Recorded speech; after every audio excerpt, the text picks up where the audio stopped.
ಹನುಮಂತವ್ರು ಎಲ್ಲೋದ್ರಿಗೆಲ್ಲ ಲಕ್ಷ ದುಡ್ಡು ತಗೊಂತಾರಲ್ಲ, ಭಾಳ ಕೋಟಿ ಹಣ ಮಾಡ್ಕೊಂಡಾರ ಅಂತಾರೆ. ಕರೆ ಎಷ್ಟು ತಗೊಂತಾರೆ ಅವರು, ಎಷ್ಟು ನಿಜ ಏನು ಅಂತ? ಸರ್ ಅದೆಲ್ಲ ಸುಳ್ಳು.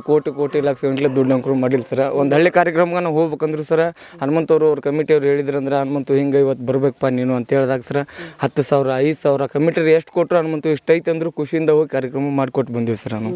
ಇವರೆಲ್ಲ ಬೇರೆ ಜನ ಹೇಳ್ತಾರೆ 30,000 ತೊಗೊಂತಾನೆ ಹನುಮಂತು, 50,000 ತೊಗೊಂತಾನ ಅಂತ. ಅದೆಲ್ಲ ಸುಳ್ಳು ಸರ್. ಕಮಿಟಿಯವರು ಒಂದೇ ಒಂದು ಫೋನ್ ಮಾಡಿ ಹನುಮಂತು ಹಿಂಗೆ ಬರ್ಬೇಕಪ್ಪ, ಬಂದು ಕಾರ್ಯಕ್ರಮ ನಡೆಸ್ಕೊಡ್ಬೇಕು ಅಂದಾಗ ಸರ್, ಹನುಮಂತವ್ರು ಆಯ್ತು ಸರ್ ಬರ್ತೀನಿ ರೀ. ಅವ್ರು ಎಷ್ಟೋ ಬಿಜಿ ಇದ್ರೂ ಕೂಡ ಆ ಕಾರ್ಯಕ್ರಮಕ್ಕೆ ಹೋಗಿ ಅಟೆಂಡ್ ಆಗ್ಯಾರ ಸರ್. ಎಲ್ಲ ಬೈಟಕ್ಕೆ ಹಾಕ್ತಿರಿ ನೀವೆಲ್ಲ, ಜೊತೆ ಕೂರ್ತಿರ್ತಿರಲ್ಲ, ಅವ್ರ ಬಾಜುನೇ ಕೂರ್ತಿರ್ತೀರ, ಆ ಥರ ಏನೋ ದುಶ್ಚಟಗಳು ಏನಾರು? ಏನೂ ಇಲ್ಲ ಸರ್. ಒಂದು ಹಲೋ ಗೋಡು ಅಂತ ತಿಂತಾನೆ ಸರ್, ಬಿಟ್ಟರೆ ₹1 ಕಸಿ ಸರ್. ಇಲ್ಲ Happydent sir, Happydent ಇವ್ದು ಬಿಟ್ಟರೆ ಯಾವುದೂ ಇಲ್ಲ ಸರ್. ಇನ್ನು ನಾನೇ ಒಂದು ಗುಟ್ಕ ಹಾಕೊಂತೀನಿ ಸರ್, ಬೈತಾನೆ ನನಗೆ, ತಿನ್ಬೇಡಾದ್ರೆ ಅದನ್ನೆಲ್ಲ ಬಿಟ್ಟು ಬಿಡು, ಚಾಕ್ಲೇಟ್ ತಿನ್ನಂತಾನೆ ಸರ್. ಅದನ್ನ ನಾನು ನೋಡೇನಿಲ್ಲ ಸರ್.